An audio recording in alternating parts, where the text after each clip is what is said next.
Cette qu'il y a des conférence va personnes... maintenant être... Merci, Émilie. Super. Je vois qu'il y a des personnes qui ont du mal à afficher le PDF. Si vous voulez leur donner quelques indications. Alors, Nawel, oui, il y aura un replay. Donc là, la conférence est enregistrée et il y aura un replay. Donc, je vais attendre une minute ou deux. En tout cas, bienvenue, bienvenue à tous. Ça me fait plaisir de vous voir aussi nombreux à être intéressés par ce sujet qui est la communication non violente. Et c'est un sujet qui va être très utile en ce moment puisque parfois, surtout dans ces temps où nous sommes confinés, on peut peut-être parfois perdre patience et avoir des mots que l'on regrette. Donc, le but de cette conférence aujourd'hui, c'est d'apprendre à mieux communiquer et à ne pas dire des choses que l'on regrettera par la suite. Donc, il est 14h02. Là, je vois que les bips commencent à ralentir, donc c'est bon signe. Ça veut dire que tout le monde s'est peut-être connecté et on va pouvoir démarrer. Donc, bienvenue à tous. En tout cas, je suis ravie de voir qu'il y a autant de personnes présentes. On a passé la barre des 140 personnes et je vois que les gens viennent de beaucoup d'endroits différents en France. On a bonjour à ceux qui nous ont écrit du sud, du nord, de l'est, de l'ouest de la France et même de la Réunion. Donc, bonjour à tous. Je suis ravie que vous soyez là. Et nous allons démarrer donc la conférence Mieux communiquer grâce à la CNV, donc la communication non violente.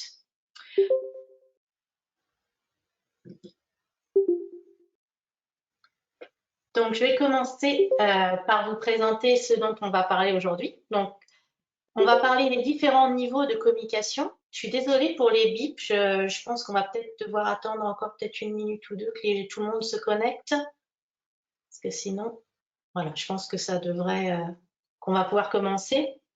Donc aujourd'hui, on va parler des différents niveaux de communication. On va parler de la violence communicationnelle et qu'en fait, la violence dans la communication, c'est tout simplement une ignorance de ses propres besoins. On va aussi parler des principes de base de la CNV, donc comment est-ce qu'on l'applique concrètement et quels en sont les grands principes. On va aussi parler d'empathie. Et on va voir qu'en fait, l'empathie, c'est pas oh, je sais ce que tu vis, je comprends ce que tu ressens. C'est pas juste ça. Donc, pour ceux qui veulent vraiment pratiquer l'empathie, je vous recommande de rester jusqu'à la fin aussi pour en savoir plus. On va parler de gestion de conflits et on va aussi apprendre à remercier et que bien remercier quelqu'un, ce n'est pas juste dire merci. Donc, voilà pour le programme de cet après-midi. J'espère qu'il correspond à vos attentes et nous allons démarrer.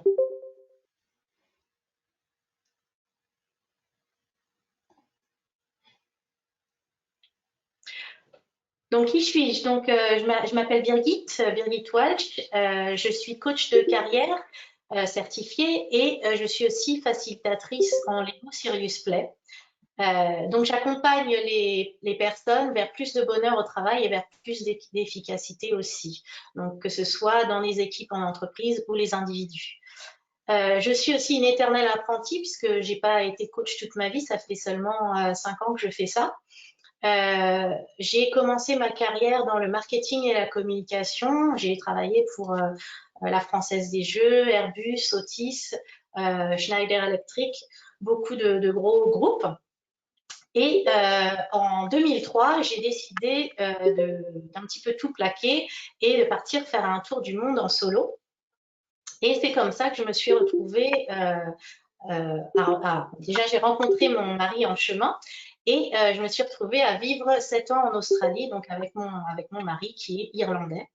Donc, nous sommes installés en Australie jusqu'en 2010, où nous sommes revenus en France.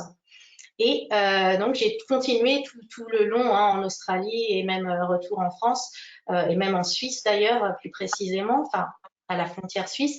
J'ai travaillé ensuite dans une entreprise pharmaceutique. Donc 2010, de 2010 à 2014. Et c'est là que tout a un peu basculé puisque j'ai fait un burn-out, donc fin 2013. Et c'est comme ça que j'ai pris la décision j'ai été forcée en fait de reconsidérer ce que je faisais et j'ai pris la décision de me reconvertir en me formant au coaching.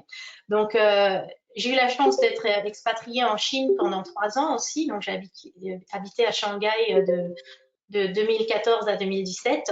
Et c'est là, donc là, que j'ai commencé à me former et que j'ai commencé à travailler en tant que coach, tout d'abord avec des expatriés pour définir un petit peu plus les projets de carrière et la mission de vie des personnes qui sont expatriées. Et en revenant en France, du coup, j'ai affiné ce travail de coach pour m'orienter un petit peu plus vers tout ce qui était bonheur au travail, parce que c'est ça qui va faire que l'on ne va pas s'user à la longue, de garder son travail intéressant, passionnant et de pouvoir aussi bien communiquer. Ça va faire partie aussi du bien-être au travail, puisque la cause numéro 1 des départs d'une entreprise, c'est bien souvent un problème avec le management ou un problème avec des personnes autour. Donc, ça peut être aussi résolu grâce à la communication. Donc, c'est pour ça que ce sujet me tient à cœur aujourd'hui, enfin aussi pour d'autres raisons. Mais ce sujet de la communication non violente et d'une bonne communication, pour moi, il est clé parce qu'il est à la base de notre bonheur. Alors, je vais commencer par vous poser une question. Y a-t-il pour vous y a-t-il des phrases qui vous ont marqué dans votre vie? Des phrases que vous avez entendues en étant enfant, en étant jeune adulte, des phrases peut-être qu'un parent vous aurait dit, qu'un professeur vous aurait dit, une phrase qui aurait marqué votre vie, qu'elle soit positive ou négative, quelque chose qui vous arrivez à vous remémorer encore aujourd'hui. Ah oui, la plupart des gens me disent oui, tout à fait. Il y a il y a même des personnes qui me disent quelle phrase exactement. Donc, c'est super intéressant. Merci beaucoup. Donc, oui, on est tous marqués par des phrases qui nous ont été dites il y a très, très longtemps. Donc, c'est pour ça que bien communiquer, ça va être important parce qu'il faut bien se dire que les gens autour de nous, eh bien, ils vont sans doute s'en souvenir de ce qu'on leur a dit. Donc justement, c'est une des raisons pour laquelle il est important de bien communiquer. Déjà, parce que la communication va avoir un impact sur notre relation à l'autre. Nous sommes tous des créatures sociales. Depuis la nuit des temps, nous avons toujours vécu en groupe et il va être très important pour nous, et on s'en rend bien compte aujourd'hui, surtout dans cette période de confinement, que le rapport social à l'autre va être hyper important. D'ailleurs, c'est la communication. La communication va définir la qualité de nos relations. Et on peut aussi, par rapport à la question que je vous ai posée tout à l'heure, la phrase dont vous vous souvenez, on peut détruire ou on peut développer quelqu'un grâce à des mots, grâce à une phrase. Donc, c'est hyper important de bien communiquer, surtout quand on a des enfants, de faire très attention à ce qu'on va pouvoir leur dire. Et pourquoi est-ce que c'est aussi important que ça, la communication? Parce que, en fait, il y a l'étude la plus longue au monde qui a été faite à l'université d'Harvard par un monsieur qui s'appelle Robert Waldinger. Si vous avez jamais vu cette étude, je vous conseille de taper sur YouTube, enfin, après la fin de la conférence, bien sûr, de taper sur YouTube Robert Waldinger et étude la plus longue au monde. Et en fait, cet homme-là, il a suivi 764 hommes, 764 personnes qui venaient de milieux différents, de 2 universités différentes, et il les a suivis tout au long de leur vie depuis 1938. Donc, ça, je vous laisse faire le calcul, ça fait déjà quelques années. Il n'y a plus qu'un peu moins de 60 personnes qui sont encore vivantes de cette étude, mais maintenant, ils étudient leurs enfants. Ils ont... si vous voulez bien, oui, quand vous rentrez, si vous voulez bien couper les micros, parce que sinon on entend un petit peu. Oui, je peux vous noter le nom et je vous enverrai le lien. Je vais même faire mieux que ça. Je vais vous envoyer le nom et le lien de ce monsieur. Donc, c'est Robert Waldinger. Et je vous enverrai ça dans le chat, donc du coup, à la fin avec les questions, etc.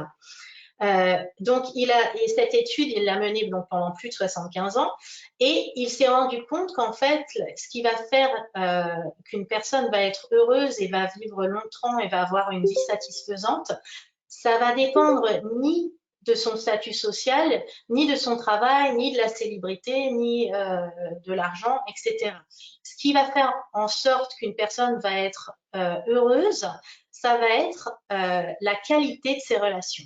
Et c'est pour ça que la communication va être clé dans la qualité de ses relations, puisque c'est la base en fait de toute relation, c'est la communication. Et donc, la conclusion de son étude, elle tient sur trois points principaux. C'est que, un, pour donc vivre heureux et longtemps, il faut s'entourer. Donc, la solitude, en fait, c'est toxique et nous avons besoin de relations sociales. Deux, il faut privilégier la quantité à la qualité. Donc, c'est pas d'avoir énormément d'amis, 40 000 personnes sur Facebook. Non, c'est pas ça. C'est vraiment la qualité des relations. Et même d'en avoir peu suffit tout à fait. Le tout, c'est de les avoir sur la durée. Et enfin, ben voilà, justement, le dernier point, c'est de bâtir des relations durables. Donc, vraiment d'avoir des relations qui vont nous permettre d'être accompagnés pendant justement toute la durée de notre vie. Et ça va être principalement important quand on devient plus âgé. Donc, je vous envoie le lien et le nom de ce monsieur, le lien de la vidéo YouTube à regarder et le nom de ce monsieur en fin de conférence sur le chat. Et donc, du coup, oui, en fait, aussi, l'autre, pourquoi bien communiquer, c'est parce qu'en fait, aussi, nous ne cessons jamais de communiquer. Si je me tiens comme ça et que je ne dis rien, je n'ai pas besoin de vous dire quoi que ce soit pour que vous puissiez comprendre mon état d'esprit. Il y a plein de gestes qui veulent dire énormément de choses, donc même quand on ne parle pas, on ne cesse pas de communiquer. Donc, justement, ça, j'en viens à ma deuxième question. À votre avis, quelle est l'importance des mots dans la communication? Quel est le pourcentage sur donc toute la communication globale? Quelle est l'importance des mots en pourcentage sur notre communication? Est-ce qu'il y en a qui veulent s'aventurer? Ah, bah, il y en a qui ont le compte bon. C'est en effet, 99, non, peut-être pas. Donc, non, l'importance des mots, ça va être 7%. Sur la communication. Donc, les mots prononcés ne comptent que pour 7% de la communication. Et ça vient d'un monsieur qui s'appelle Albert Mehrabian, dans Decoding Inconsistent Communication. Donc, Robert Mehrabian, en fait, il a présenté ce modèle de communication en 1967 où il décode le fait que dans toute notre communication, il va y avoir 55% de notre communication qui va être non verbale et 38% qui va être paraverbale. Alors, quelle est la différence entre non verbal et paraverbal? C'est que le non verbal, ça va être tout ce qui est visuel, donc tout ce qui est physique, l'expression du visage, nos yeux, nos lèvres, est-ce qu'on sourit pas, est-ce qu'on a les yeux qui rient, etc. Et le paraverbal, ça va être plus le ton de la voix. Et bien souvent, quand on se retrouve dans un conflit, la personne va nous dire non, non, c'est pas ce qu'il a dit qui me dérange, c'est comment tu l'as dit. Et c'est vrai que des fois, on peut adopter un ton qui va être un petit peu ironique ou sarcastique, même si les mots en lui-même, si par exemple je te dis oh bien joué, oh tu as fait du bon travail, si je le dis de façon honnête, ça va être perçu comme ça. Mais par contre, si je dis ah tu as fait du bon travail, la personne va bien comprendre que c'est plutôt ironique et sarcastique. Donc voilà, le paraverbal, on est vraiment dans le ton de la voix. Donc tout ce qui va être expression de visage et ton de la voix va être hyper important. Malgré tout, même si les mots ne comptent que pour 7%, l'importance de ces mots va être hyper importante tout de même. 7%. Donc, à votre avis, justement, quels sont les facteurs qui vont influer sur notre langage non verbal et paraverbal? Est-ce qu'il y en a qui veulent s'aventurer sur une réponse? Notre humeur, oui, tout à fait, nos émotions, notre sincérité, les peurs, oui, tout ça, c'est tout à fait vrai. Notre perception, notre posture, notre culture, très, très bonne réponse, nos expériences. En fait, l'éducation, l'environnement, lie to me, alors ça, je ne sais pas. Le paraverbal, c'est le ton. Oui, le paraverbal, tout à fait ça, c'est tout à fait ça, c'est le ton de la voix. tandis que le non-verbal, ça va être notre posture et notre physique, notre expression de visage. Donc, merci pour vos réponses. Oui, notre intention, ouais, c'était un petit peu aussi une des réponses que j'attendais. Donc oui, ce qui va le plus, enfin ce qui va vraiment influer, en plus de tout ce que vous avez dit, c'était aussi vrai, nos émotions, notre humeur, etc. Ça a énormément d'influence. Mais du coup, si on en décompose à seulement deux choses, ça va être vraiment nos pensées et nos intentions. Donc ce sur quoi est-ce qu'on pose notre focus. Qu'est-ce qu'on est en train de penser en ce moment? Par exemple, justement, quelqu'un a mentionné la culture. Ça va beaucoup influencer nos pensées.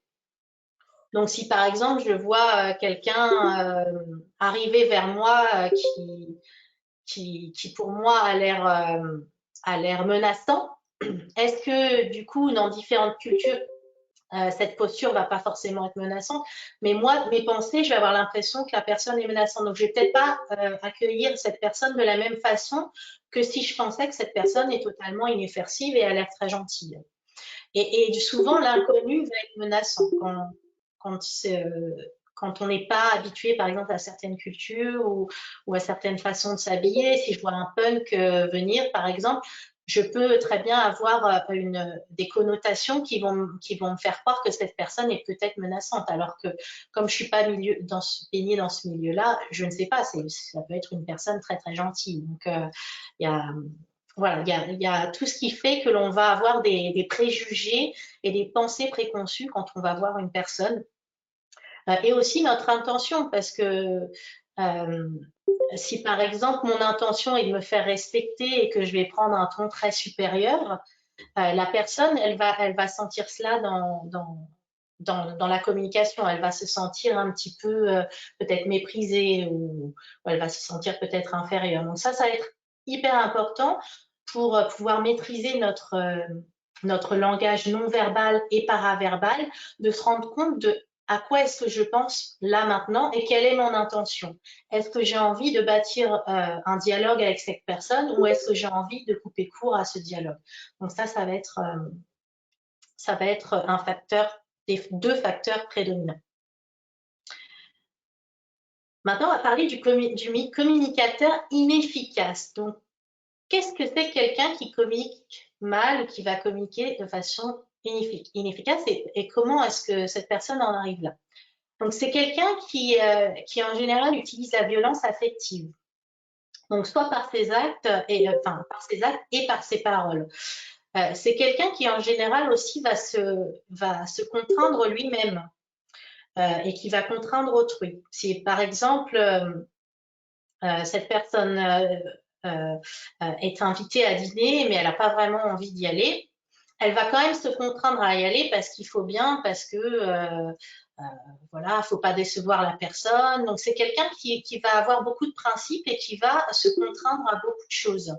Et donc du coup, en se contraignant lui, va vouloir aussi que les autres en fassent autant. Donc c'est quelqu'un qui va beaucoup se forcer à faire des choses.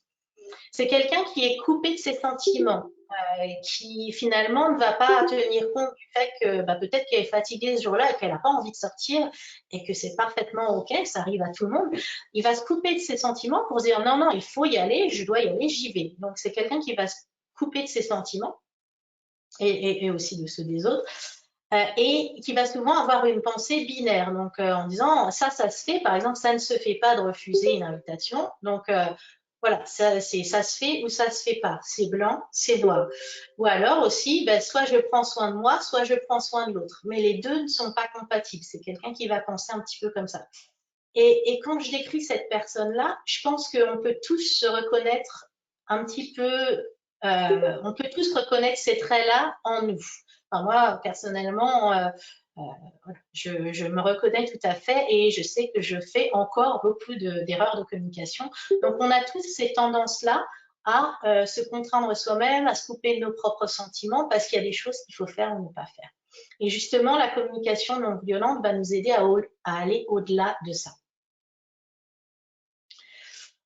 Comme je vous l'ai dit, je vois qu'il y a quelques questions sur le chat, mais je les regarde vraiment que de temps à autre, par exemple quand je vous pose une question, mais du coup c'est difficile pour moi de suivre les deux.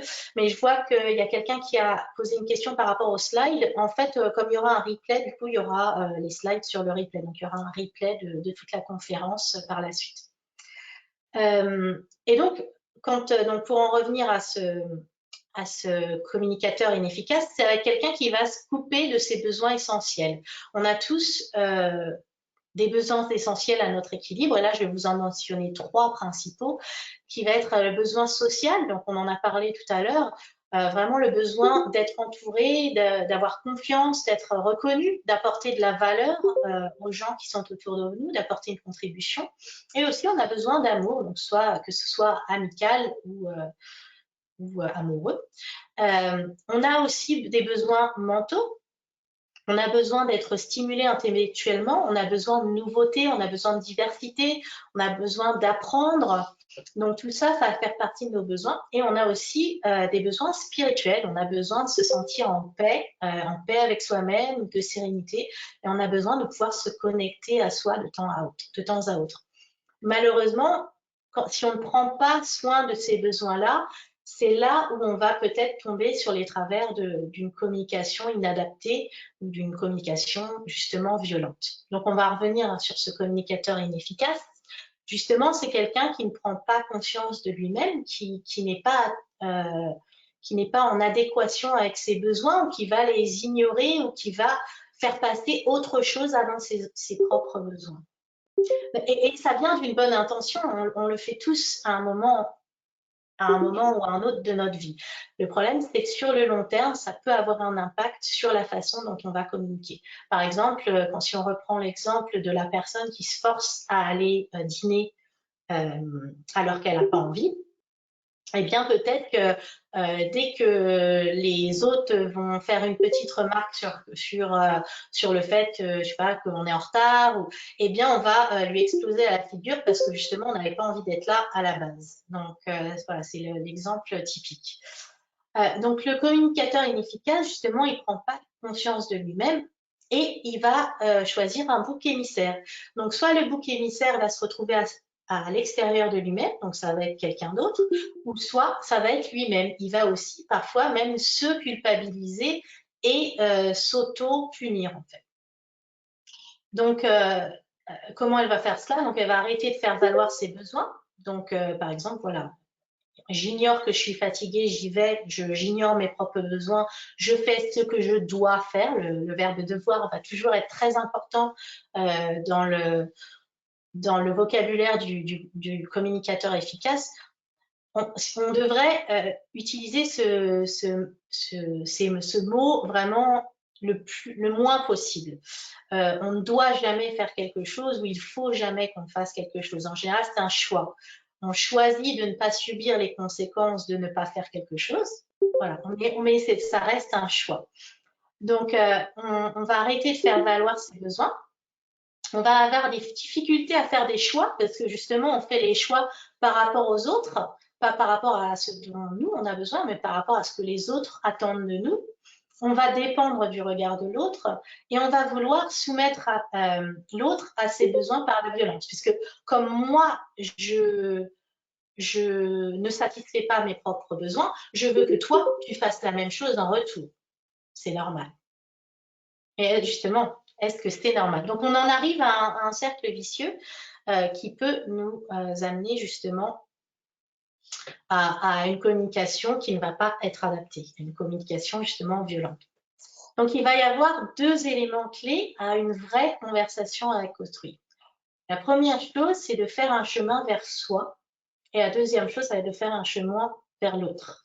Donc, un chemin vers soi, ça veut dire interagir, ça veut dire rester soi-même. Et qu'est-ce qu'il faut pour rester soi-même? Donc, il faut interagir sans contrainte. Donc, il ne faut pas se forcer à faire des choses. Il faut que toutes les choses, ou si je choisis de me forcer, il faut que ce soit un choix conscient. Mais on choisit toujours. Mais vraiment, c'est de prendre conscience de nos choix.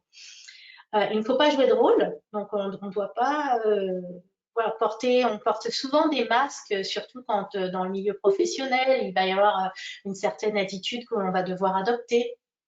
On va jouer un rôle. Et aussi, faire un chemin vers soi et aussi rester soi-même, c'est pouvoir aussi exprimer ses désaccords. Donc ça va être très important pour rester soi-même, de pouvoir être totalement honnête, totalement transparent et de pouvoir exprimer le fait que parfois, on peut être de mauvaise humeur, on peut être fatigué, ça arrive à tout le monde et chacun peut le comprendre. Donc ça, c'est la première chose, c'est d'être conscient de sa propre intériorité. La deuxième chose, ça va être de faire un chemin vers l'autre et de pouvoir accepter le point de vue de l'autre, de pouvoir le comprendre, donc d'avoir de l'empathie et de pouvoir créer cette zone d'écoute et de pouvoir créer une relation de confiance et de pouvoir laisser à l'autre sa totale autonomie et sa totale liberté. La personne vers qui on a de l'empathie va pouvoir faire ses propres choix et on assume qu'elle a les propres ressources pour pouvoir aller au-delà de ses propres problèmes.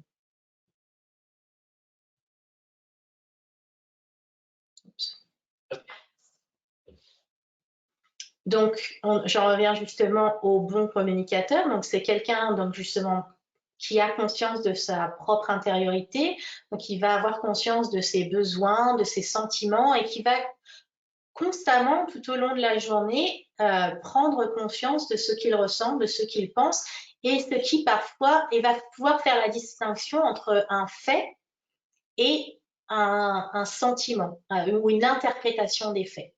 Donc ça va être hyper important. Il va prendre en compte aussi le besoin de l'autre, il va pouvoir se mettre à la place de l'autre et éprouver de la vraie empathie. On va y revenir sur l'empathie, j'en ai parlé un tout petit peu, mais on va revenir à ce sujet. Et enfin, il exprime ses besoins de façon négociable. Donc, il va faire une demande, mais la demande libre à l'autre de la satisfaire ou non. Donc, le bon communicateur ne va pas nuire à la liberté d'autrui. Donc, si je prends un exemple concret, donc c'est l'exemple de l'homme qui rentre du travail fatigué. Donc, il rentre du travail, oh là là, je suis crevée, j'ai eu une super dure journée au boulot, est-ce que ça te dit qu'on aille se faire un petit resto pour aller se détendre? Donc là, l'épouse va répondre, écoute, moi, écoute, pourquoi pas, mais ça me dit pas trop, en fait. Pourquoi est-ce qu'on ne se ferait pas une petite soirée DVD? Et là, l'homme va répondre, ah, bon, d'accord, allez, on va faire une soirée DVD. Donc, qu'est-ce qui s'est passé dans cette conversation? L'homme rentre du travail, il se rend compte de ses propres émotions et sentiments. Il est fatigué et il se rend compte aussi de ses propres besoins. Son besoin, c'est de passer un bon moment avec son épouse. Donc, il va lui demander de sortir. Elle ne veut pas, mais c'est une suggestion assez où la personne est libre de satisfaire ou non ses besoins. Donc là, l'épouse, en l'occurrence, ça lui disait pas trop, et elle propose une soirée DVD à la place, ce qui lui convient très bien, puisque ça répond aussi à son besoin de passer une bonne soirée intime avec sa femme. Donc ça, c'est un bon exemple de communication où la personne va pouvoir être consciente de son intériorité et va pouvoir exprimer ses besoins. Donc ça va être hyper important. Parce que s'il était rentré en disant en continuant à râler sans exprimer son besoin, eh bien l'épouse n'aurait pas pu répondre à ce besoin et ce serait peut-être fini en dispute. Le deuxième exemple, ça je pense que du coup en confinement, peut-être que c'est quelque chose que certains d'entre vous vivent tous les jours. La vue d'une chambre en pur désordre. Et donc là, qu'est-ce qu'on est tenté de dire quand on voit ce carnage? Qu'est-ce qu'on est tenté de dire? Moi, très honnêtement, je pense qu'on serait censé dire, on serait assez tenté de dire, oh là là, c'est incroyable, tu laisses tout traîner, oui, ou alors range ta chambre, ce qui est là, c'est une demande qui est formulée très clairement. Alors, quel est le problème avec range ta chambre? Merci Déborah et Caroline d'avoir répondu. Alors, oui, ce qui est bien, c'est qu'on formule tout de suite une demande. Par contre, et ce qui est sûr, bon, c'est que notre enfant, oui, il va ranger sa chambre. Par contre, est-ce qu'il va le faire avec plaisir? Peut-être pas. Bon, de toute façon, peut-être c'est peut-être difficile d'avoir du plaisir à ranger sa chambre, mais là, l'enfant va se sentir clairement contraint de le faire et va le faire sur la contrainte. Alors, qu'est-ce qu'on pourrait dire justement pour que la personne ne se sente pas contrainte à le faire et sente qu'elle a toujours la liberté de le faire?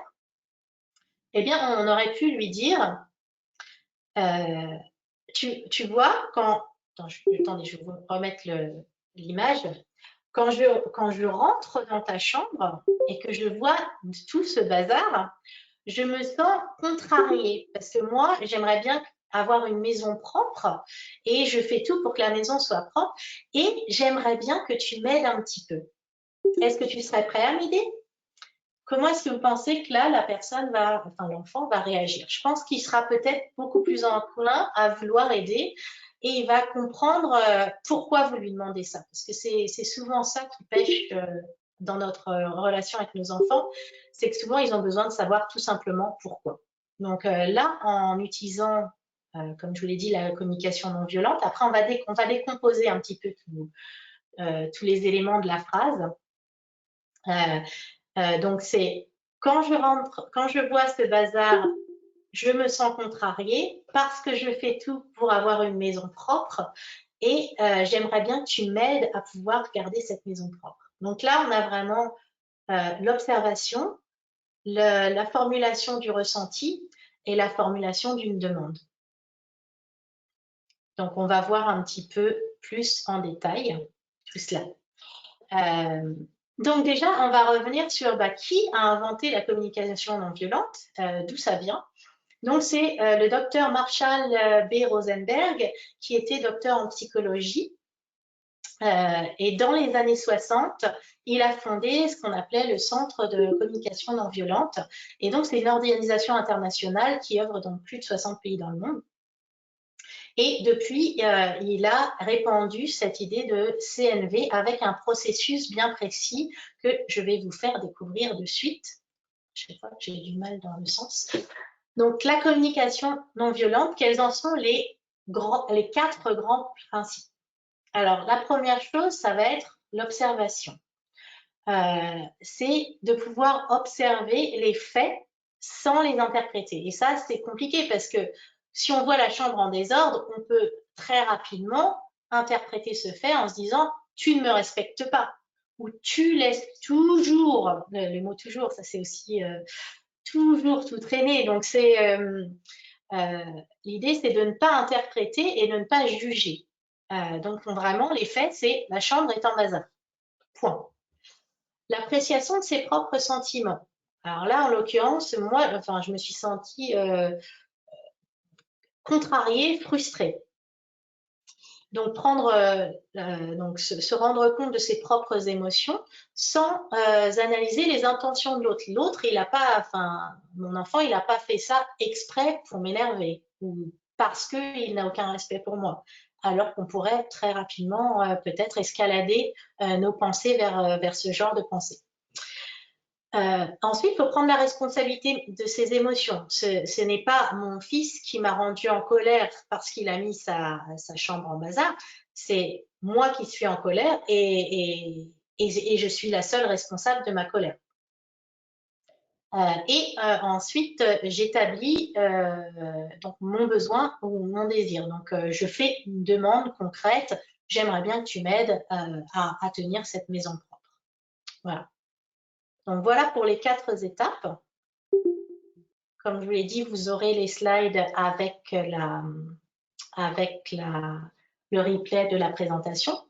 Mais s'il y a quelque chose à retenir, je trouve que cette petite illustration, elle va vous permettre de retenir ces 4 étapes de façon assez visuelle. Donc, c'est le corps d'une personne avec en haut la tête.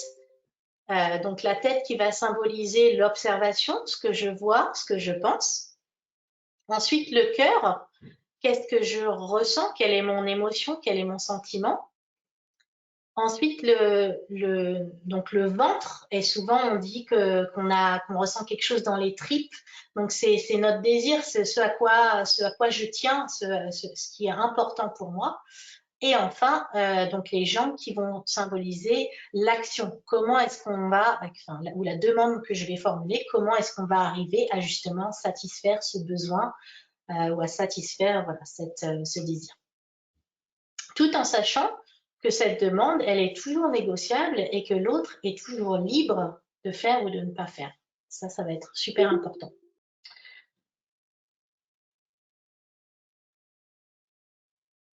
Donc, je vais faire une petite pause là maintenant, si jamais pour prendre les questions, puisqu'on est à peu près en milieu de conférence. Est-ce qu'il y avait des personnes qui avaient des questions? Si je les ai ratées, peut-être vous pouvez refaire un petit copier-coller pour les réécrire, parce que là, il y a un long fil. Alors, Laura, il y a quelqu'un qui essaye qui est en attente. Je ne sais pas, Émilie, si tu peux décoincer cette personne qui est en attente de Oui, alors, déverrouillage. désolée, oui, effectivement, j'ai verrouillé la conférence par rapport au bip de connexion qui est devenu Ah, quand même d'accord, un peu trop présent. d'accord, J'ai attendu c'est 30 vrai. minutes. Du coup, il ne Mhm. sera plus possible de rejoindre. Faudra orienter cette personne sur le replay. Je suis désolée. Oui, pas de problème. Donc, il y aura un replay. C'est vrai qu'au bout d'un moment, les bips deviennent assez. Alors, donc, plus tu t'en fous, plus tu es heureuse, quoi. Je ne sais pas si je dirais les choses comme ça. Donc, merci Claudie pour cette question. En fait, c'est pas qu'il faut s'en foutre, absolument pas. Je pense que justement, il faut savoir bien poser les limites et ça fait partie de ce qui est la communication non violente et le fait d'être vrai. Il faut pouvoir exprimer ses désaccords, mais du coup, d'exprimer ses désaccords toujours avec ces 4 étapes. Ça va être hyper important pour que la personne ne se sente pas agressée. Parce que qu'est-ce qui se passe quand on demande à un enfant, enfin, si on lui dit par exemple, tu ne ranges jamais ta chambre, ou tu ne fais jamais tes devoirs, ou voilà, ou si on lui fait une demande un peu trop abrupte, qu'est-ce qui va se passer? La personne, on va rentrer dans un ping-pong parce que la personne, elle va se justifier. Elle va dire, mais non, c'est pas vrai, regarde, j'ai rangé ma chambre la semaine dernière. Enfin, on va partir dans un débat qui n'a pas forcément lieu d'être. Donc, on part tout de suite dans un conflit. Donc, l'idée, c'est pas de s'en foutre, mais de vraiment de poser les limites de ce qui est acceptable pour nous et ce qui ne l'est pas. Et qu'est-ce que c'est concrètement que l'on demande? Quels sont mes besoins qui ont besoin d'être satisfaits ou s'ils ne peuvent pas être satisfaits, comment est-ce qu'on peut atteindre un compromis? Alors, satisfaire mon besoin et de ma responsabilité, oui, tout à fait, c'est notre propre responsabilité. Caroline, merci. Et en même temps, il y a quand même, si on a besoin, par exemple, d'avoir une maison propre, c'est pas forcément à nous de tout faire non plus. Donc, il y a aussi un moment donné où on peut tout à fait faire des demandes pour que les personnes autour de nous comprennent ce que l'on ressent et comprennent notre point de vue et puissent, parce que peut-être parfois elles s'en rendent pas compte aussi ou alors si elles pensent que tout va bien comme ça, elles continuent. Donc c'est bien aussi de temps en temps de pouvoir poser des limites avant d'arriver au jour où on explose et où la cocotte minute explose et on n'a même plus envie d'entendre parler, on n'a même plus envie d'exprimer nos besoins puisqu'on a l'impression qu'ils vont jamais être satisfaits. Donc c'est pas ça l'idée, c'est vraiment de pouvoir exprimer nos besoins pour qu'ils puissent justement être satisfaits aussi par les autres, pas seulement par nous. C'est vrai que si les gens ne les connaissent pas. Oui, donc merci Sandrine. Oui, les mots sont des fenêtres ou bien ce sont des murs. C'est le titre de livre de Marshall Rosenberg qui est le créateur de la communication non violente. C'est aussi un très bon livre, Tais-toi quand tu parles. Je laisserai aussi une bibliographie à la fin de cette présentation avec quelques références, dont celle que tu as mentionnée, Tom. et Mélodie pour en savoir plus sur la communication non violente. Alors, je crois, si les besoins sont négociables, donc la question de C, donc si les besoins sont négociables, l'enfant peut-il ne pas ranger sa chambre? C'est compliqué, après c'est selon votre tolérance à vous. Moi je pense que l'enfant en général, il a toujours envie d'aider et il aura envie de faire en sorte que vous ne soyez pas contrariés. Donc je pense que de lui-même, je pense que le compromis, l'idée c'est de trouver un compromis entre les deux. Et le compromis, ça peut être, tu fais la moitié aujourd'hui, tu fais l'autre moitié demain, ou d'ici, voilà, tel jour ce sera fait, ou bien je t'aide, ou alors tu demandes à ta sœur de t'aider et chacun vous le faites en équipe. Enfin voilà, il y a d'autres moyens, mais voilà, ne pas ranger sa chambre, c'est pas forcément une option, ou ça dépend peut-être de comment est-ce que le degré de ranger sa chambre, ça peut être peut-être un degré moindre que ce que nous on aimerait, mais ça peut être juste ranger au moins une chose. Voilà. Mais l'idée c'est qu'il est quand même qu'il y ait quand même une action de la part de l'enfant. Ça, surtout, si on a appliqué justement les 4 étapes de la communication non violente, c'est rare que la personne nous rejoigne pas quelque part. Parce que la communication non violente, elle va être là pour réunir et pas pour séparer. Donc, en général, la personne, si on va vers elle, elle vient aussi vers nous. Voilà, donc Nico, comment faire passer un message à quelqu'un de fermé et de borné. Donc on va voir peut-être ça, je vais aborder le sujet du conflit, donc peut-être que ça va être une bonne illustration pour illustrer ça. Donc je vais continuer parce que sinon on va pas pouvoir avancer et je reprendrai encore des questions à la fin de la conférence. Donc maintenant, on va parler des assassins de la CNV. Donc, quelles sont les choses qui font en sorte que justement la communication ne va pas être très fluide. Est-ce qu'il vous est déjà arrivé de vous dire ces phrases-là? Et soyez très honnête avec vous-même, ou même si c'est pas ces phrases-là exactement, ça peut être des choses très similaires. Ah, il est toujours en retard, il est ingrat, il est superficiel, c'est pas de ma faute si, je suis bien obligée de.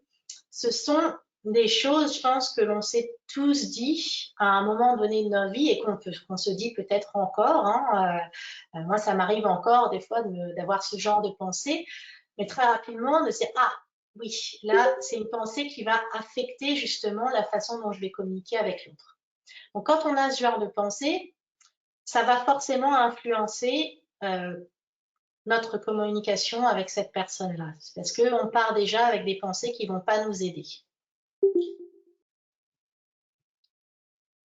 Donc, on va parler justement de quelles sont les formes de communication néfastes. Donc, les exemples de phrases précédents, c'est tout à fait ça. Donc, il y avait parfois une forme de jugement, de comparaison ou de déresponsabilisation. Donc, on va commencer par le jugement. Donc, en fait, on est tous vecteurs, on a tous des valeurs différentes, on est tous vecteurs de différents modes de pensée, de différents modes de façon de faire, des valeurs différentes, des intérêts différents.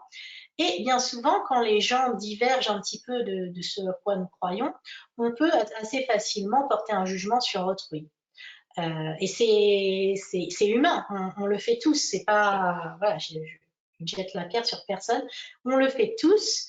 L'idée, c'est de s'en rendre compte et de pouvoir justement ajuster. En s'en rendant compte, on va pouvoir ajuster la façon dont on communique et on va pouvoir se rendre compte qu'on est un petit peu biaisé par la façon dont on va juger les autres ou dans la façon dont on va porter un jugement sur autrui.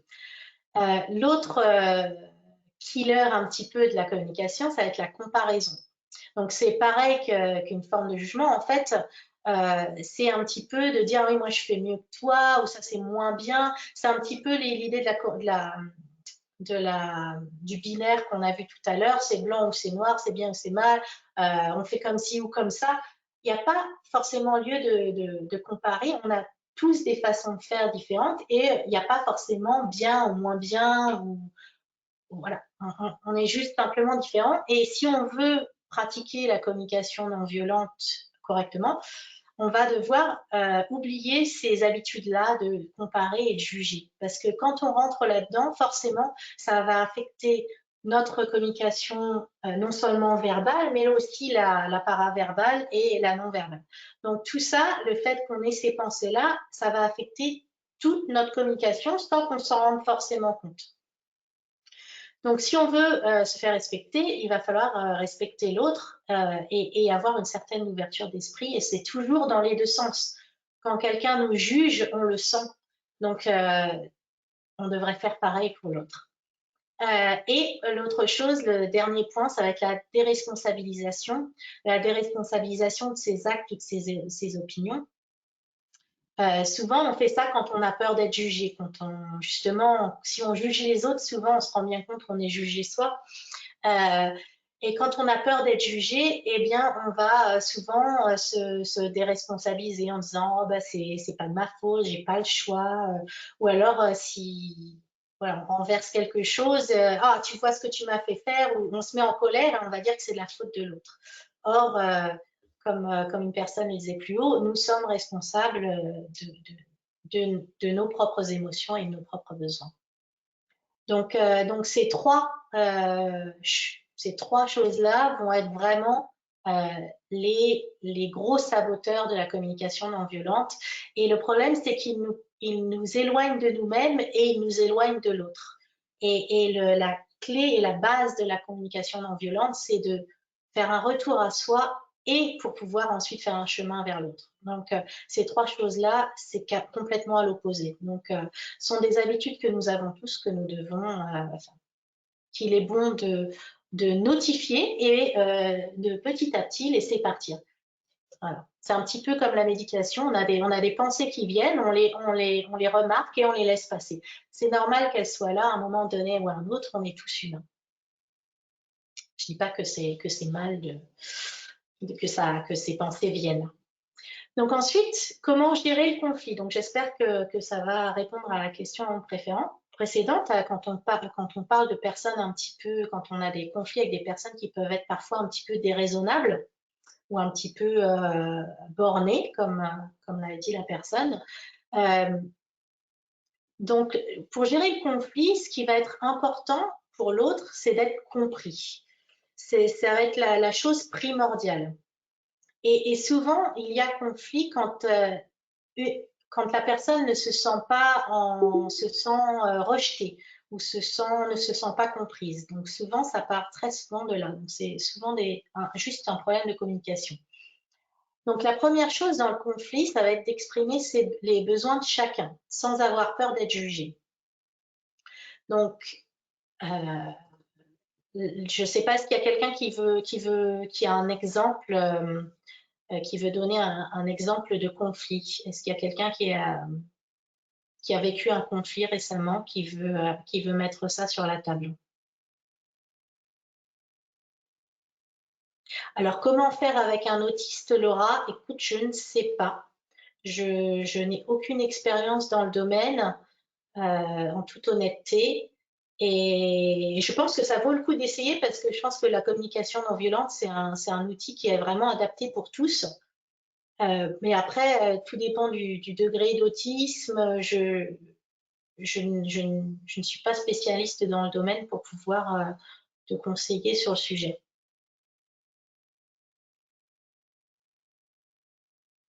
Donc, tiens, un exemple d'actualité. Merci Marie pour cet exemple. Donc, la personne à qui je cohabite ne respecte pas le confinement et ce sujet est source de conflit. Donc ça, voilà, on va prendre ça comme exemple. C'est intéressant parce que c'est d'actualité. Donc, la personne ne respecte pas le confinement. Donc, j'imagine que toi, Marie, ton besoin, c'est que la personne respecte le confinement et que ton mari respecte le confinement. Ah non, c'est pas ton mari, donc la personne à qui tu cohabites. Donc, ton colocataire, lui, son besoin, c'est peut-être d'aller prendre l'air et de sortir. Donc, quand on démarre un conflit, c'est ça, c'est que chacun puisse exprimer son besoin. toi, ton besoin, Marie, j'imagine qu'il est lié au fait que tu as peur d'attraper la maladie. Donc ça va être quelque chose qu'il va falloir adresser. Donc, l'expression des besoins. Donc, moi, j'ai besoin de me sentir en sécurité dans ma propre maison. Je n'ai pas envie d'être contaminée par le virus. Ça, c'est, j'imagine, hein, ton besoin, Marie, si tu me corriges si je ne suis pas, si je me suis trompée. Ensuite, l'empathie et la compréhension. Donc ensuite, tu as exprimé ton besoin. Il faut ensuite que tu éprouves de l'empathie pour l'autre, que tu comprennes son point de vue. Pourquoi est-ce que ton colocataire, il a envie de sortir et pourquoi est-ce que c'est aussi important pour lui? Et que tu comprennes un petit peu son point de vue. Donc, et laisse-le exprimer son point de vue à lui et ça lui fera du bien parce que l'idée, c'est que vous puissiez tous les deux vous comprendre pour ensuite vous retrouver dans un terrain d'entente un petit peu, même si vous mettez d'accord de ne pas être d'accord à la fin, mais au moins que vous puissiez abréger le conflit. Donc, lui va exprimer pourquoi est-ce qu'il a vraiment besoin de sortir, que c'est peut-être pour sa santé mentale, qu'il a vraiment besoin d'aller prendre l'air, que pour lui peut-être qu'il ne trouve pas qu'il y a du danger là où il va. Je ne sais pas où il va, si peut-être qu'il va juste en forêt et qu'il respecte tout à fait la loi, donc peut-être qu'il ne voit pas de mal à ce qu'il fait. Donc voilà, c'est de comprendre son point de vue à lui aussi pour qu'ensuite vous puissiez chacun avoir un terrain d'entente. Donc ensuite, après ta demande, si ton besoin c'est que la maladie ne rentre pas chez toi, ta demande, ça peut très bien être qu'il enlève ses chaussures en rentrant, qu'il se lave tout de suite les mains, voilà, qu'il fasse en sorte d'être sûr de ne pas te contaminer. Ça peut être tout simplement ça. Peut-être que le souci, c'est pas forcément qu'il sorte, c'est justement qu'il ramène pas la maladie dans le foyer. Donc là, du coup, vous arrivez à un terrain d'entente qui peut très bien vous, voilà, vous mettre d'accord tous les deux. Est-ce que ça te paraît clair? Donc ensuite, chacun peut formuler une demande négociable. Donc lui, il va peut-être pouvoir dire, eh bien moi, je veux pouvoir aller me balader à moins d'1 kilomètre pendant 10 minutes tous les jours et je me lave les mains. Voilà. Donc, et toi, ta demande, ça peut être que tu ne sortes, enfin, je sais pas. Je ne sais pas quelle va être ta demande, mais à toi de voir quelle est la demande raisonnable. Mais si ton besoin, c'est simplement qu'il ne ramène pas la maladie à la maison et qu'il respecte la loi, je pense que ça devrait être rassurant pour tous les deux. Voilà. L'idée, c'est que chacun se retrouve en confiance et que chacun se retrouve compris et que chacun soit responsabilisé aussi. Il n'y a aucune personne qui est... Parce que aussi, peut-être, c'était Marie, c'est ça? Peut-être qu'aussi, tu juges cette personne et peut-être que cette personne se sent jugée. Peut-être que tu lui dis qu'elle est inconsciente, etc. Et ça, c'est du langage qui peut être mal interprété. Donc l'idée vraiment, c'est d'avoir un langage neutre et d'exprimer ton besoin sans juger. Et c'est peut-être pour ça aussi que la personne se rebelle parce qu'elle se dit non, non, moi je suis pas inconsciente, je sais très bien ce que je fais, etc. Voilà. Donc j'espère que ça répond à ta question et que tu arriveras à trouver justement un terrain d'entente dans ce conflit du confinement. Hop. Alors ensuite, quels sont les pires leviers justement de communication? Bien, ça va être la force répressive, par exemple le range ta chambre ou interdit de sortir. Ça, ce sont les pires leviers parce que la personne, elle est complètement elle va se retrouver complètement diminuée et elle va se sentir non importante. Et c'est absolument pas ce qu'on veut dans la communication non violente. Dans la communication non violente, la priorité, c'est la relation. Donc, la force répressive, c'est vraiment à proscrire. Et l'autre chose, c'est la culpabilisation. Ça va être, il y a quelqu'un qui a parlé de chantage tout à l'heure, ça va être tout ce qui est chantage, tout ce qui est voilà, chantage affectif, et puis jugement, c'est une forme de jugement, la culpabilisation, c'est de dire tu es comme ça, et ça peut vraiment marquer quelqu'un de façon assez négative. Et la force répressive, pareil, ça va complètement enlever la responsabilité de l'autre et ça va aussi diminuer sa propre confiance en elle et ça va lui faire perdre un petit peu ses moyens. Donc ça, ce sont les pires leviers. Donc vraiment, la communication non violente, c'est la conversation entre deux personnes libres et autonomes. Ça va être très important.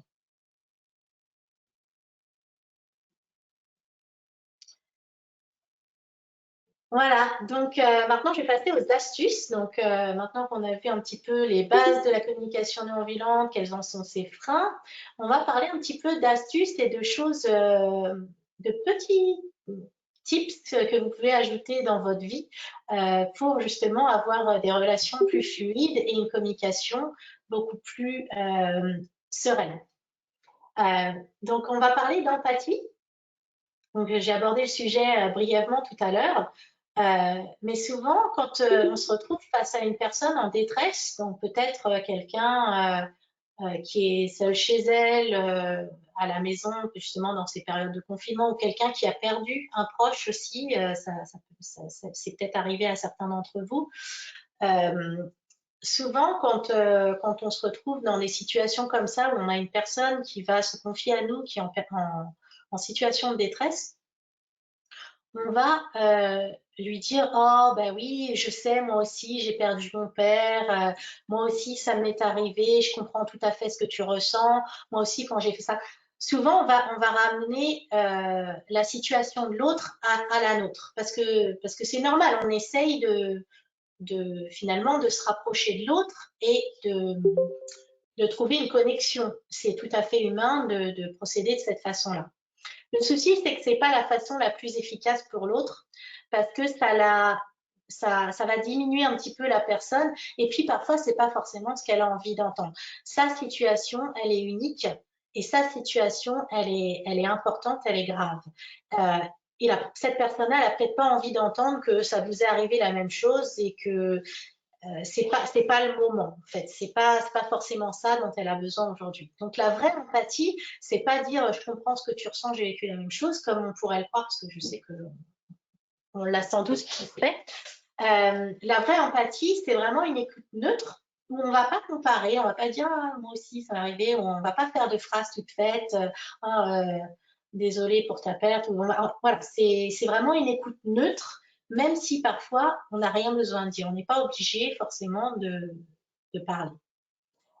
Et ce qui va être intéressant pour la personne en détresse, ça va être qu'on reformule ses propos, qu'on lui pose une question, qu'on lui demande comment elle se sent, si sa peine est plus là, reformuler un petit peu ce qu'elle vous a dit pour qu'elle puisse en fait continuer à vous parler pour pouvoir alimenter la conversation et qu'elle puisse en fait que vous puissiez l'aider à verbaliser son propre problème et verbaliser ses solutions. Oui, c'est ça, Caroline, ça s'appelle bien l'écoute active. Donc, c'est tout à fait ça. Donc, là, quand la vraie empathie, c'est ça, c'est de l'écoute active et c'est une écoute qui va permettre à l'autre de mieux se comprendre, de mieux comprendre ce qu'elle ressent et de mieux trouver ses propres solutions. Donc peut-être qu'au lieu de lui dire ah ben, sors un peu, ça te fera du bien, cette personne-là, elle n'a pas besoin de conseils aujourd'hui, mais peut-être que en verbalisant son problème et ses mots, etc., peut-être qu'elle va se rendre compte elle-même que ça lui fera du bien de sortir. Voilà, donc de verbaliser. Oui, la compassion, elle sera là en écoutant avec une écoute neutre et en reformulant les propos aussi, on fait preuve de compassion. On n'est pas, rien que le fait d'être là à écouter, c'est déjà de la compassion. Donc, on n'est pas obligé de remettre ça à nous-mêmes, en fait. On n'est pas obligé d'avoir vécu la même chose pour pouvoir aider l'autre.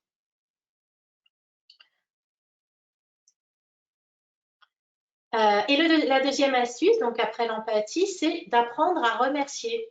Alors ça, c'est un sujet que je trouve intéressant parce que et qui va très bien avec l'idée de la communication non violente, mais c'est dans le côté positif. Souvent, quand on remercie les gens, on dit juste rapidement merci et on estime que le remerciement est fait puisqu'on a dit merci. Mais un bon, vrai remerciement sincère, ça fait d'autant plus plaisir. Alors, un petit merci, c'est bien aussi, hein, on n'a pas besoin toujours d'un gros merci, mais de temps en temps, un gros merci, ça fait vraiment plaisir. Et ça se fait en 3 phases, un vrai merci. Donc, c'est de remercier pour ce que la personne a fait, donc c'est de d'écrire l'acte. Donc, par exemple, si on remercie quelqu'un de nous avoir écouté, ça peut être j'ai apprécié que tu passes du temps avec moi. Le besoin, donc ce dont j'avais besoin, donc j'avais besoin de me confier et le résultat provoqué, ça m'a fait du bien.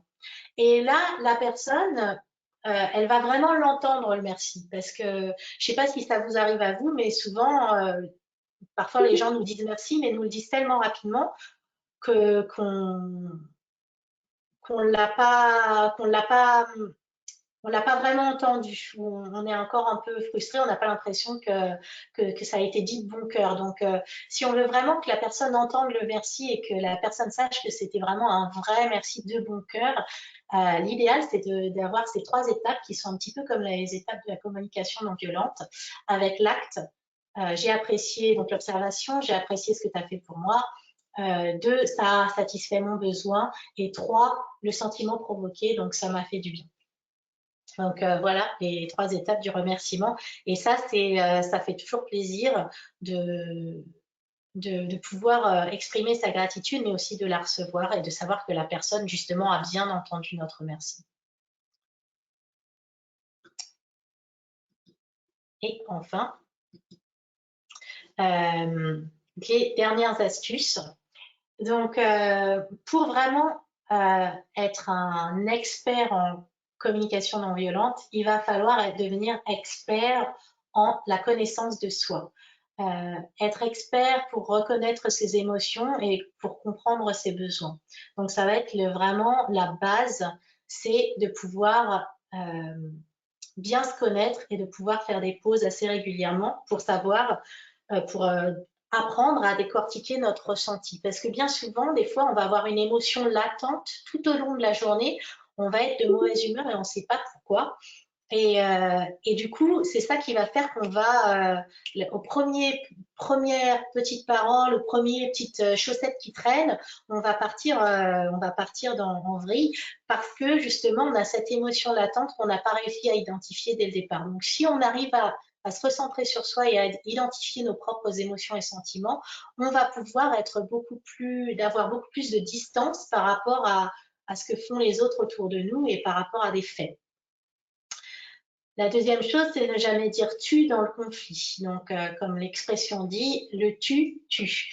Donc, jamais accuser les autres pour ses propres émotions. Et quand on dit tu fais toujours ci ou tu fais ça, la personne tout de suite, elle va se mettre dans une position défensive. Donc, c'est ça qui va faire qu'on va rentrer dans un vrai conflit. Ensuite, pratiquer l'écoute active. Donc, c'est de ce dont on a parlé dans l'empathie. Elle permet vraiment à l'autre d'exprimer ses sentiments et de résoudre ses problèmes. Aussi de porter son attention sur son intention.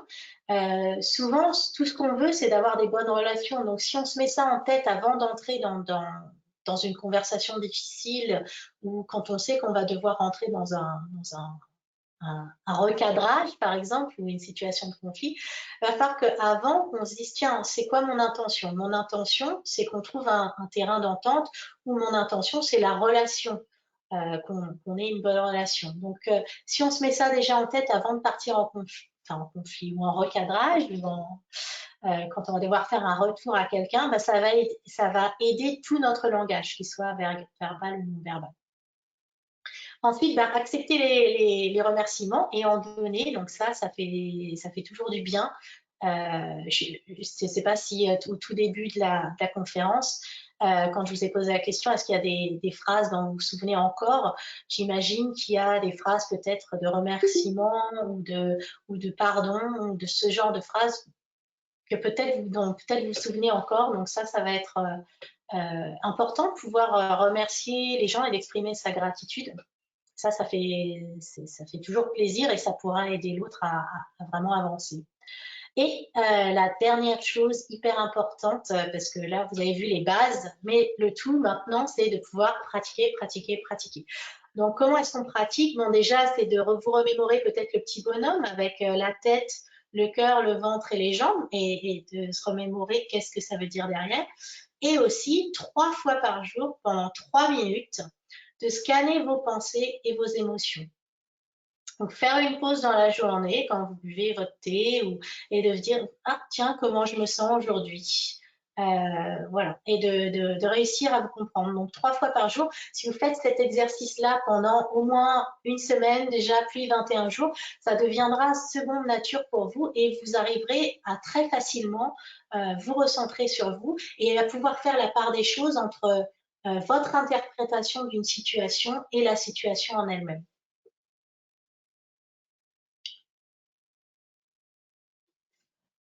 Donc, comme promis, voici la bibliographie. Donc, les mots sont des fenêtres, donc c'est le titre, ou bien ce sont des murs de Marshall Rosenberg. La communication non violente au quotidien, encore de Marshall Rosenberg, puisque c'est lui le fondateur de cette méthode. Ensuite, Cessez d'être gentil, soyez vrai. Donc ça, c'est aussi un livre qui est super intéressant, qui est assez ludique, surtout qu'il existe en version illustrée aussi, si vous souhaitez. Donc il y a une version illustrée de ce livre de Thomas Dansenburg qui est assez drôle et qui est bourré d'exemples concrets. Donc si vous voulez approfondir, c'est un excellent livre. Et aussi Tais-toi quand tu parles de Jacques Salomé. Si vous souhaitez rester en contact aussi, donc je vous laisse aussi mes 2 sites internet, donc pilote-de-ma-vie.com pour tout ce qui est coaching individuel, createams.fr pour tout ce qui est coaching et team building en entreprise, notamment avec plusieurs méthodes comme la méthode Lego Serious Play. Ensuite, LinkedIn, si vous souhaitez vous connecter, c'est avec grand plaisir.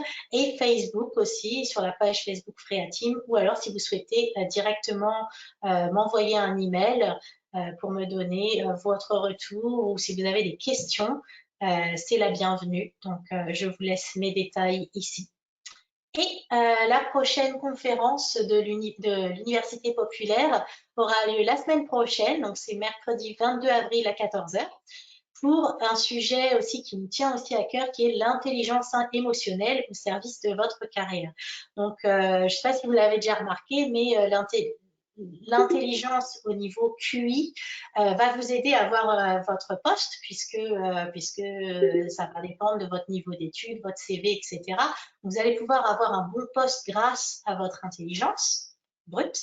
Mais l'intelligence émotionnelle, elle va vous permettre d'aller plus loin dans votre carrière et elle va vous permettre peut-être voilà, d'avoir de meilleures relations au travail et de pouvoir naviguer au sein de votre entreprise et au sein de votre carrière de façon plus fluide.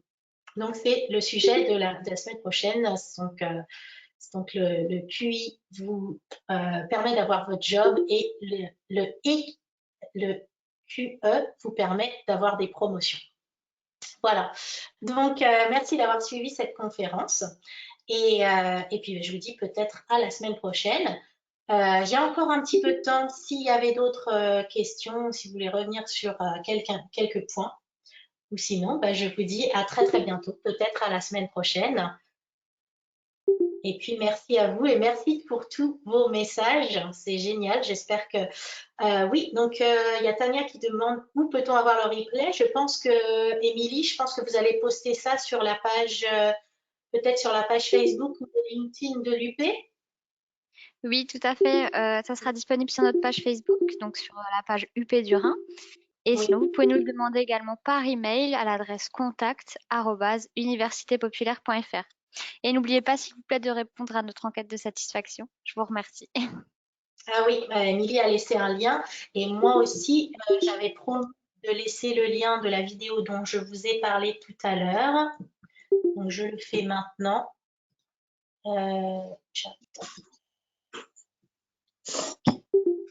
Donc, c'est la vidéo YouTube de cette étude, la plus longue étude du monde qui a été faite sur le bonheur. Voilà. Et j'en vois aussi, donc le nom du monsieur, c'est Robert Waldinger, que j'ai écrit. Donc, c'est La vidéo, c'est un TED Talk, donc pour ceux qui sont familiers avec les TED Talks, et donc il y a le lien YouTube.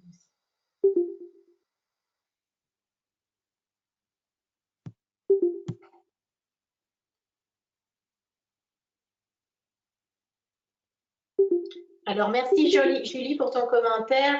Ne faut-il pas se méfier à ce que la CNV devienne pas un outil de manipulation, donc obtenir ce que l'on souhaite de l'autre, mais plutôt que la CNV soit un idéal de communication pour tous, pour mieux se comprendre.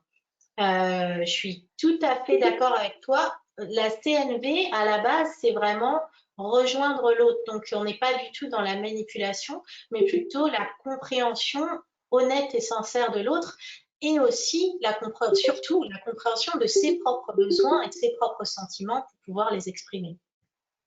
Donc, non, c'est absolument pas un outil de manipulation. Le manipulateur, il va pas utiliser ce genre d'outil. Il va plutôt utiliser la force persuasive, tout ce qui est chantage affectif. Il va pas utiliser la CNV. Donc, on est complètement à l'opposé de la manipulation, hein, clairement. C'est pour ça que je trouve que c'est un super outil. C'est vraiment un outil qui nous rapproche de soi et surtout des autres.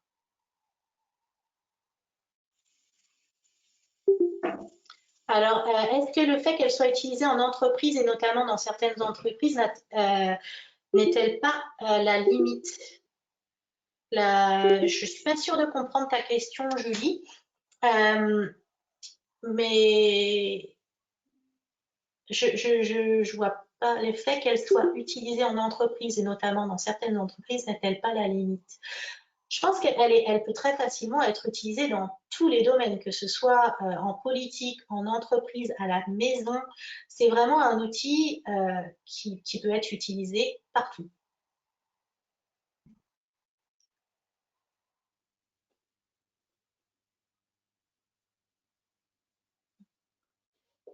En tout cas, merci à tous d'avoir du coup participé à cette conférence et puis d'avoir aussi animé le chat. Vous avez répondu à certaines questions, posé des questions, donc c'est vraiment génial. S'il y a des questions qui sont restées sans réponse, bien dans ce cas-là, je vous invite à me contacter directement, donc du coup par un des moyens que je vous ai mis là, et vous pourrez, du coup, on pourra aller plus loin dans la réponse à vos questions. Voilà. Et comme l'a dit Émilie, n'oubliez pas avant de partir de répondre à l'enquête de satisfaction. Y a-t-il plus d'exercices pour pratiquer? Alors vraiment, c'est 3 fois par jour te reconnecter avec tes propres sentiments et tes propres besoins, ça va être vraiment l'exercice de base. La méditation aussi, ça peut aider parce que ça permet, c'est pour répondre à ta question, Marie, la méditation aussi peut aider puisque même chose, elle permet de se recentrer sur soi et de se recentrer sur ses propres émotions et sentiments. Donc ça aussi, ça peut être un super exercice pour pratiquer. Et aussi, ben, enfin, la dernière chose, c'est de se remémorer ce petit dessin que j'avais montré plus haut. D'ailleurs, je vais peut-être le remettre. Voilà. C'est vraiment de se remémorer les 4 étapes. Et à chaque fois, en fait, tout peut devenir une occasion pour pratiquer. Des chaussettes qui traînent, c'est une occasion pour pratiquer. Une vaisselle pas faite dans l'évier ou une tasse, voilà, je sais pas. On a tous des petites choses qui nous exaspèrent à la maison. Ça, ce sont de parfaites occasions pour pratiquer. On peut pratiquer 10 fois par jour avec ce schéma-là. Ce que je vois, ce que je ressens, ce que j'aimerais, ce à quoi je tiens et comment y arriver. Voilà. Donc ça, c'est vraiment l'exercice de base à pratiquer tout le temps. Voilà. Donc j'espère que ça répond à ta question.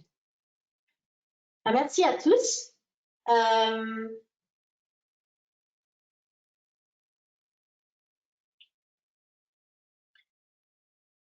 Émilie, je ne sais pas si on peut. On attend un petit peu avant de clore Je suis en là. train de lire le message Carrefour. Vous n'êtes pas?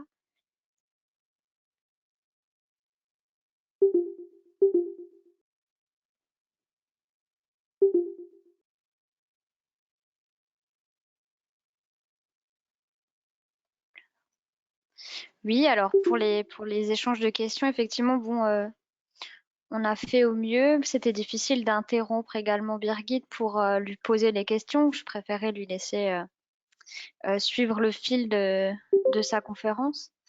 Et par rapport au bip d'entrée et de sortie, comme je vous l'ai dit, il n'est pas possible de le couper. Donc c'est pour ça qu'on a attendu une demi-heure pour fermer la conférence. Après, elle n'était plus accessible.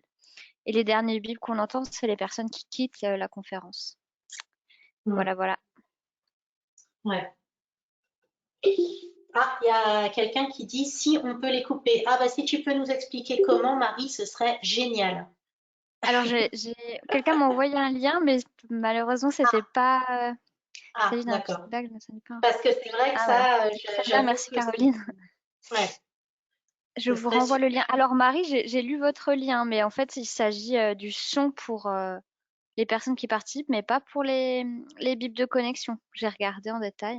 Désolée. D'accord. Bon.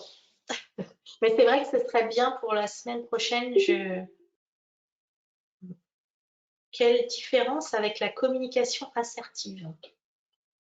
Ben, en fait, il n'y a pas vraiment de différence quand on pratique la CNV. On va pouvoir devenir assertif puisqu'on va pouvoir exprimer ses propres besoins sans, sans empiéter sur la liberté de l'autre. Parce que c'est ça. En fait, je suis pas sûre de comprendre ce qu'est la communication assertive. Pour moi, ce que je pense que c'est, mais je ne suis pas 100% sûre que ça veut dire ça. Mais la communication assertive, ça va être de pouvoir exprimer son point de vue sans avoir peur, en fait. C'est vraiment de ne pas avoir peur d'exprimer sa différence. Et je pense que la CNV, elle permet tout à fait ça, d'exprimer sa différence et d'exprimer son point de vue et ses propres besoins sans l'imposer à l'autre. Donc ça, donc pour moi, il n'y a pas vraiment de différence. Je ne sais pas si ça répond à ta question, Amandine.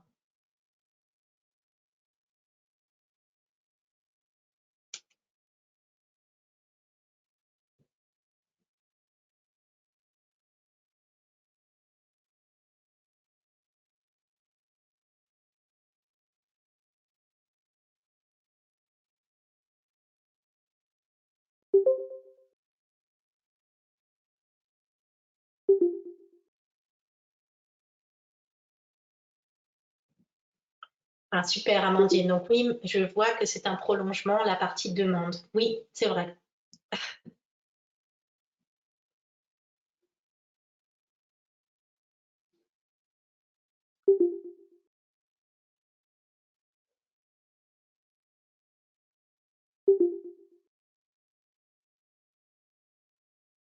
Ah, ah, une conférence sur le paraverbal et le non-verbal, maintenant qu'on a parlé davantage des mots. Ah, je ne sais pas, je vais y penser.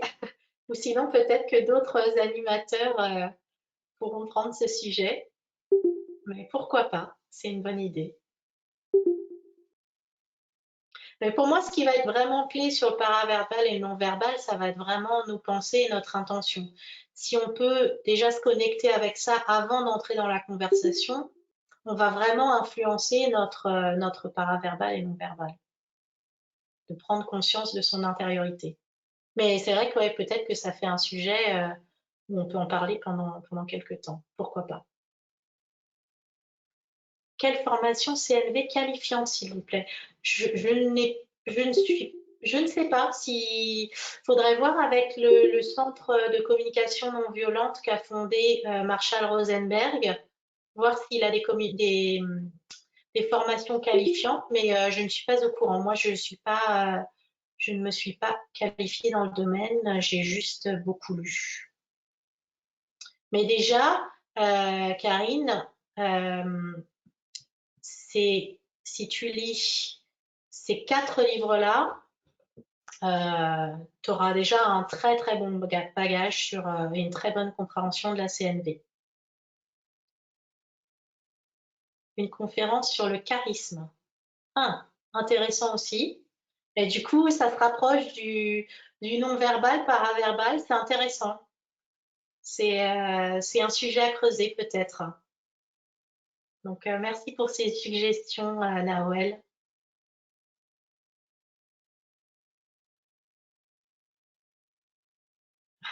Marie qui dit super le charisme.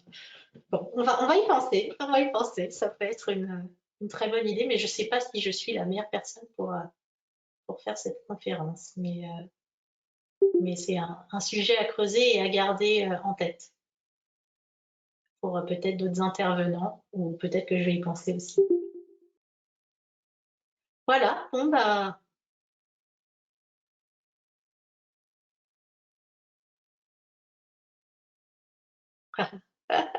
Ah, j'adore. Merci Amandine pour ce vrai remerciement avec la satisfaction du besoin. Je vais le lire tout fort parce que ça fait plaisir quand même. Je vous remercie déjà pour ce webinaire. Mon besoin d'évolution et de compréhension ont été comblés, pardon. Je suis ravie et enjouée ainsi que pleine de gratitude. Donc ça, c'est super remerciement. Il me va droit au cœur. Merci beaucoup Amandine. Merci.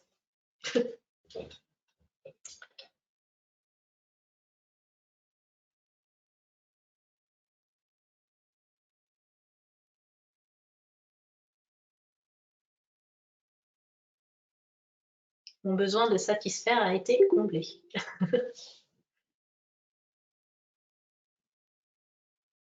Et je me sens flattée et rassurée. Merci beaucoup. Bon, eh bien, je pense qu'il est temps de fermer. Qu'en penses-tu, Émilie?